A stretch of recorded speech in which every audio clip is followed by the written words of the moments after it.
Hi there. My name's Julie, and I work at Autism Canada. A couple of weeks ago, I had the pleasure of speaking with one of our autism ambassadors, Minni, about her perspectives on employment and current hiring practices. It was a really interesting conversation, and I learned so much, and I really appreciate Minni taking the time to talk to me. This is a recording of our conversation, and I hope you enjoy it. According to Statistics Canada a few years back, that 75% of autistic adults are unemployed, and that is a bad thing. So obviously, whatever help or whatever is being offered right now is not working, because if it was working, there wouldn't be 75% unemployment. And the key thing here that autistic adults need to understand is the issue is actually not with them. The issue is with the employers. So number one, the first thing I think that an autistic adult who is unemployed needs to do is they need to enroll themselves with Specialist Earner, because that is the employment agency that helps place people on the spectrum, and they do an extremely good job as far as I'm concerned, because what they do is they screen for ability. The way Specialist Earner does it is they look at your potential, which is completely different. The traditional way of people applying for jobs is to look behind and say, oh, well, I've done this, and therefore I will be able to do that. And with an autistic person, this does not apply, because a lot of the times in the past, what we have done has been limited by what people have allowed us to do. And I know as an autistic adult myself that I can speak very well now, but I'm over 50 now, and I can articulate things. When I was younger, I could not. And it was something that I have learned over time to do. Another thing I think that is a misconception among non-autistic people is that, well, okay, there's two things here. First of all, yes, autism is something that you're born with, and it's a lifelong thing.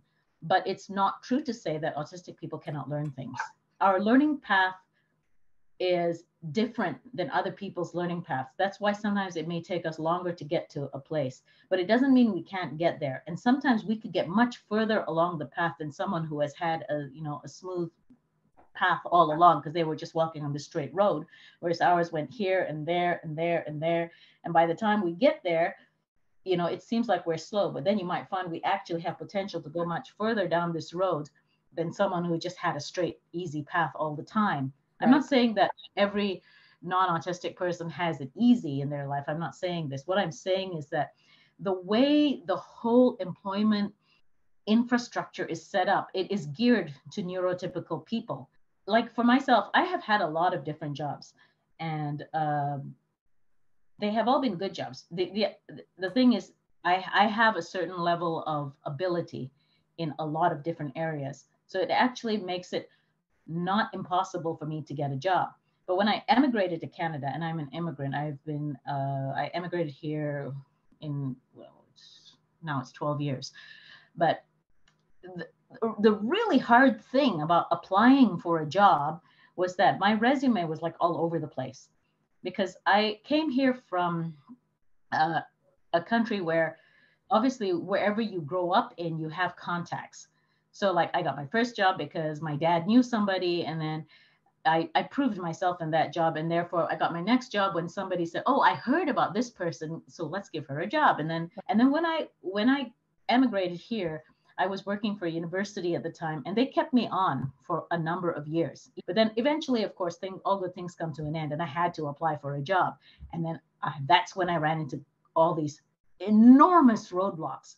It's nothing to do with my capability, but it's to do with, well, they expect you to have a resume that's tailored in a certain way and has a whole bunch of job experience in the same area that you are going to apply, including qualifications. Now, that didn't work for me because I had 3 different degrees in 3 different fields, completely different. I have a degree in physics, I have a degree in music, and I have a degree in computer applications. So they're all over the place. Yeah. And this is often true for autistic people because we have interests. And when we have an interest, we follow our interests. And then if it results in a degree, fine, or a diploma or whatever. If it results in a job, fine. And if it doesn't, also fine. A lot of autistic people have a lot more knowledge about topics than somebody who's claims they have a degree in it. I mean, I have met people I know who have PhDs in something, and I know more than them in that area, simply because it was my pet interest at some point, and I followed it all the way, and I learned everything about it. And a lot of autistic people are like this. And so anyway, when it came to this point in Canada, I completely could not apply for a job because my resume includes experience in really, really different domains. And if I put it down on paper, it sounded not believable. Well, then people give you the typical advice. I went to the employment agency and they give you the typical advice. Oh yeah, well then you can go back to school. I said, I'm not going back to school. I already have 3 degrees. Why do I need to get another one? It's ridiculous. Yeah. I can learn whatever I want. So I taught myself yet another skill, which was my current job. I taught myself some computer programming by just doing online courses and stuff. A lot of autistic people are able to do this. They're able to pick up things that are their pet interest, whatever it might be. And they might not necessarily have the work experience or even the paper qualification with a degree or whatever, but they have the ability. They know how to do things and they know about these things. The other thing about that was that, and again, I think this is an issue with autistic people. We tell things as we see them. So it's hard sometimes because I think I feel one of the distinguishing factors between us and neurotypical people is we don't really have this ability to hold in, or it's very hard in a sense that if we know how to do something and then our boss is somebody who actually doesn't know, we will tend to just speak up and say, well, that's wrong. Right. And neurotypical bosses don't like that. I didn't want to put myself in that situation. I already knew about being in a situation where you're in a position where you know so much more than your boss. And it's like, why would I want to do that? No, I'd rather not do that. So instead, what I did was I decided to take a job that I knew absolutely nothing about and learn a completely yet another new thing, which was very easy to get. So I took on a school bus driver job at one point. And I actually drove a school bus for you because I'd never driven a large vehicle and I knew nothing about blue collar jobs because I've always had white collar jobs. And so I spent a year and then I found out that, well, it's actually an autistic person's nightmare to drive a school bus. Well, there were two aspects of it. The first one was how extremely cold it gets in winter because the bus takes an hour to heat up. And so my fingers started cracking and I tried all sorts of things and I couldn't stop it, no matter using heated gloves, double gloves, triple gloves, all kinds of things. And I'm a pianist. So I couldn't play the piano anymore. So that was to me a nightmare. And then the second thing was once it started getting to spring, the kids were no longer quiet in the bus. Right. But I finished 1 year and then I said, I'm done. I can't do this anymore. So that's when I discovered Specialist Learner. So I signed up with them. And they were, I mean, great because when we went for the interview, you know, they placed us and they let us play with Lego. And they said, okay, here's a bunch of Lego and you play with it. And then, you know, you have to build a robot and then the robot has to do certain things. And, you know, so this is the kind of interview I like because you're just in the room with these toys and you do what you do, which is what autistic people are really good at doing is, I think, putting things in order. So we can spot patterns, we can structure things in order. Some people can build, and I'm one of them. So I was able to build great Lego and I built my robot. And from here, by spotting your potential, then, you know, they do have their own process of interview. They talk to you, but they're all familiar with us. So they know how to talk to us. And then, you know, that's how I got the inroad to join this tech company that I'm in now. So I've been here now for 2 years. And after the first year, I mean, I got promoted even. So it's not just, I've actually got promoted twice now because initially when they took me in after the Specialist Learner thing, it was like a probationary appointment, but then very quickly they gave me a permanent job. And then within a year, they promoted me. So I've been doing well. And the thing is, I would never have gotten into this job if not for Specialist Learner opening the door. So because when you look at the normal paths of entry to this company, and I hadn't seen their advertisements before, there's no way I could have applied because I didn't meet any of their requirements. You talk about the so-called resume and the interview process. There's no way I could have passed any of that. And yet now I'm in there, they find that, hey, it's actually worthwhile to let people like her in because she can really contribute. And the thing here is that I think we do need help to get in the door. Okay, so that's the first step. We don't really need help to write another resume that is going to be meaningless anyway. What we need is we need help to get in the door. Once you get in the door, okay, now once you're in the door, what do? You have to focus on what you can do, what you're good at. And I know that all autistic people are good at pattern recognition. It's why little kids line up their toys. It's why people organize their stuff.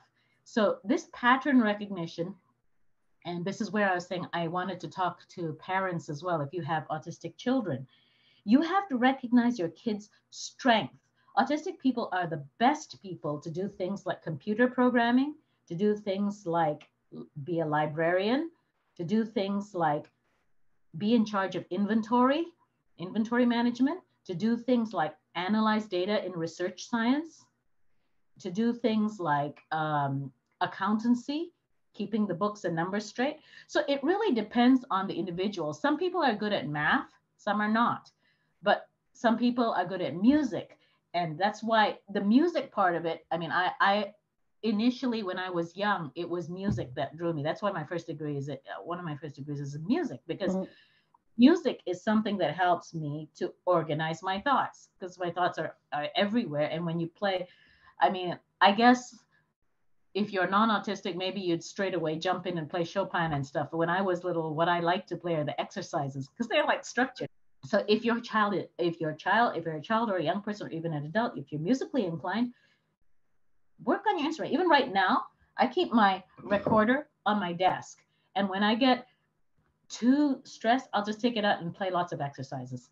Some people could be autistic people, they could make great musicians. Autistic people could make great, like I said, if they're good in math, they could make great accountants, because it's bookkeeping. You keep your numbers in order. You can spot the things. If you like, you can write blocks of code. Then you can do programming. You can also do things like hacking. Now they have ethical hacking. It's a whole field. Things like internet security. This is another thing, to be able to look at reams and reams, screenfuls of data, and spot where's that little thing that looks out of place. This is what we're good at doing. You could work in something like, for example, if you were a pharmacy assistant and they have to go and put all those medicine bottles on the shelves and they have to be in order. These are kinds of jobs that I think autistic people are probably the best people to do it, because we have that attention to detail and that ability to sort things. And your kid that arranges stuff can go and arrange things in a job. So the thing about employment is we have to look at what people are good at. Right now the whole structure is wrong. They always look at what you're weak at, and then they try to build you up in the weak thing. I'm not saying you can that, but actually you could ignore your weakness altogether, because if you're horribly weak in that, but you're extremely good in something else, somebody else will be hired to compensate your weakness. It doesn't matter. I think it's really inappropriate to counsel an autistic person to go into retail, for example. People at the cash register, 99% of neurotypicals will expect you to make eye contact and talk to them nicely. And well, I can't do it. I don't know. Maybe there are some. Why put yourself to be a receptionist or a front store manager? You can't. That's not our strength. Mm-hmm. We should be placing our autistic inside jobs which need them. This is not about giving us say, oh, well, there's other people who can do this job better. It's not, actually. If you think about it from the employer's perspective, you want the best person for the job.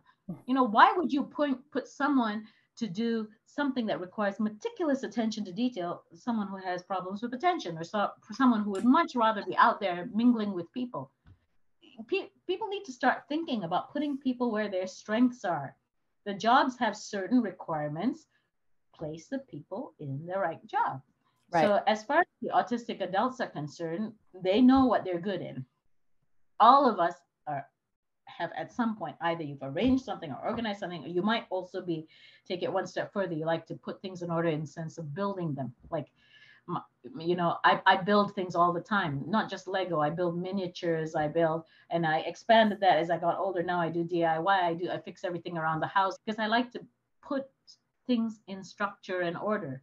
I think autistic people would make amazing librarians, for instance, because you would remember where the books are on the shelves. You would remember how to put them back and how this Dewey Decimal System works. So these are the kinds of jobs that really should be open to us. Companies that are hiring those that don't have a policy for autism, you're actually missing out on a population that can do certain kinds of jobs extremely well. And when you say that, well, the important thing about is how you present yourself at the interview, think about, what are you hiring these people for? Are you hiring them to put on a show for an interviewer, or are you hiring them to actually do certain specific work that you need? The best companies, like my own employer, understands the fact that, well, the job that needs to be done requires A, B, C, D, and E skills. Therefore, these are the things that we will filter for. And we understand that there are people with A, B, C, D, and E skills who don't have the skill of presenting themselves nicely at an interview. Even for me, it's like, if you put me, I can talk to you one-to-one like this, fine. But if you have like a whole bunch of people and all of them are shooting a bunch of questions at me, I wouldn't do well, because there's going to be too many voices and too many inputs all at the same time. The companies that are hiring need to understand what is required of the jobs that they want done. Right now, a lot of them, they hire based on, well, you have a great interview, you talk nicely, you impress me, but they are certainly not the best ones to be hired to do things that require meticulous attention to detail, creativity, and that kind of, that sort of thing. As far as the autistic person is concerned, what can we do? Build up a portfolio of what you can do. So like in my case, I was interested at that point in time in software development. So I just made my own iPhone apps. I didn't really sell them. Nobody was paying me to make them, but I built them so that once I got my foot in the door, I was able to show, look, this is something I built. If you do software, you can do that, sure. But if you don't build software, you have to have some way to document the things that you're good at doing. So, and focus on what you're good at doing. Don't focus on what you're not good at doing. If you let us focus on what we can do well, we have lots of things to offer. Because I went into this company through the Autism at Work channel, and I was recruited through Specialist Earner. Everybody knows I'm autistic. Yes, I'm open and out at work in that sense, but there are companies that are very hostile. And actually, before I got this job, I had tried for a different job, and this was before I knew about Specialist Earner. And I thought I was going to get the job because I could do everything they wanted. And then at the last minute, they didn't want to hire me. And maybe it's because I told them I was autistic, and that they said that there were certain things that they said, well, I should have known. And it was all to do with like social type of things. They say like, I should have known to talk in this way, or I should have. And to me, it didn't make sense. But the thing is, these companies that if you already have a job, and the job, if they are discriminatory against people with a diagnosis, then it's probably better not to confess that you are autistic, because they'll probably hold it against you. On the other hand, if you're working in that kind of environment, you probably hate the job anyway. So you should probably enroll with Specialist Earner and get them to find you a job with a better company that actually has more understanding people in charge. Right. As far as anyone who's autistic, who's unemployed, build up your portfolio. I think that's important. Show what you can do. And don't worry so much about what you can't do. That's where people like Autism Canada and Specialist Earner are there to help us. And then for parents who have children who are autistic, you really need to help them. Like for me, I discovered a lot of things by accident. So parents of autistic children understand that your child is really good at spotting patterns. So now what does this mean? Doesn't mean that they have to be a coder, but they could be. You have to look at the jobs that require meticulous attention to detail, that require the ability to spot patterns. So like I said, chat and then introduce your child to all of these in turn. This is called proper career guidance. There are lots of great jobs: bankers, research scientists, data scientists, like is it computer development, engineering, if they like to build. I think now in hindsight, I would have been a perfect fit as an engineer, but nobody ever thought to introduce me to this field when I was younger. And being autistic, I never knew to ask. Right. This is the other thing. My daughter now, who is not autistic, she knows how to ask all these questions. Every time she asks me stuff, I'm amazed that she knows to ask these things herself. You know, she's looking for options. What should she do when she goes to university? When I was a kid, I never thought of any of these things. It was more like what was presented to me, and it's like you pick from these options. I never thought to research other things by myself. It never crossed my mind. And I think for a lot of autistic children, they won't know. They won't know that they love to play an instrument until you introduce it to them. Right. And also parents should know that not every instrument is equal. Your child likely you might have a kid who would hate to play the piano but would love to play the drums. You don't know this until you try, introduce them to stuff. Take them, for example, for music, take them to a concert and let them see a whole bunch of instruments. Take them to an orchestra concert where there's like 100 instruments at the same time. And usually kids will gravitate to something. And if they say, well, I like that sound, go and then you find them the right teacher.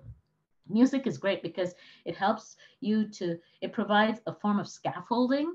Because when I was younger, I couldn't express my feelings well. And like, I think when I was in my 20s, I learned how to do songwriting. And then I found I was able to express myself through songs. Now I've kind of matured beyond that. I can actually just talk to you. But Right. when I was younger, anything to do with feelings, I'd have to write it in a song. And if I had not discovered songwriting, I wouldn't have been able to do that. So some kids might find the scaffolding that music provides very helpful because it helps to organize things. Others, if they like I say, if they like numbers, or if you have a kid that likes arranging their toy trucks or something like that, try to get them into something where sorting, like I said, data science is great, statistics, analysis of numbers, or library science is a great one, where there's lots of things that need organizing. Right now, the knowledge economy has got lots of things that to do with information science, information technology, databases. Databases are like when you have tons of details, how do you organize these properly? And how do you relate like these whole things that are under this whole bucket in A, under bucket in B and C, and then like how do you actually sort them? These are all careers that are in huge demand in the knowledge economy, and autistics are the best people to do them because we have that attention to detail. So expose your kid to all these different kinds of things: careers with numbers, careers with music, careers with patterns, careers with research, careers with analysis. These are all they're really good jobs too, right? And so get your autistic kid toys that allow them to explore further the kinds of things they're interested in, instead of trying to push them to do stuff that every kid is doing because, well, every kid is doing it. Well, 99% of the kids, they don't have the same challenges, neither do they have the same strengths. So we always have to focus on the strengths and not on the weaknesses. I think what's important is we have to change that statistic. It shouldn't be 75% people unemployed. That's wrong.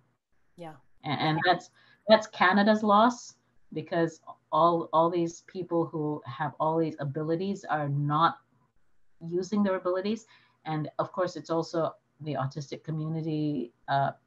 All of us who are in here end up frustrated, depressed, and all that. And it's really unfair, and it shouldn't be like that. I mean, it's a win-win situation. I think Autism Canada really has a role to play to educate employers, because employers need to understand, there are people who can do these jobs, and they need to start looking at what they actually need to be done, instead of having ridiculous kind of barriers that mean nothing to the actual job. The kid who has been sitting in their basement building Lego is probably going to be a much better engineer than someone who is not a natural engineer and who went through and has all these things on their resume. But this kid instinctively already knows how to build structures that won't collapse. So why not give this kid a chance? That's why the employers who are hiring need to look at what is the job that you really want, and then identify that with how do you find the people who have these skills. What's in it for you is you get people who have genuine ability in this area. It's not like something just propped up, but it's intrinsically part of who an autistic person is. I saw a documentary about a guy who, like, he went up in a helicopter and then he just looks down at the city. When he comes back, he can draw everything. But other than that, he's nonverbal. He can't do a lot of stuff. But I mean, that ability by itself is worth, hundreds of other people's jobs. Right. Because he can do that alone. Start to recognize this. They start to employ the people who are amazing at something. And then you can always hire the other people to cover the other bases. So what if he can't write reports? Get someone to write his report for him. The thing is, he can do this thing amazingly. Yeah. And this is how we have to start framing it. I think right now, a lot of stuff that's put in by non-autistics, and it's them thinking, well, we should do this, that, and that will help the autistic people. And it's often incorrect. The more you get autistic people's input, the more you'll find that some things you're approaching it from the wrong perspective. And it's time, I think, now to reframe these things. Because we need to start making real progress. 75% unemployment is not acceptable. No, I agree. It's really not. I'm just grateful for your experience and for you sharing and teaching me. Well, yeah, anything I can do to help. Okay. I hope we can talk again sometime. Thanks, Minnie. Bye. Take care.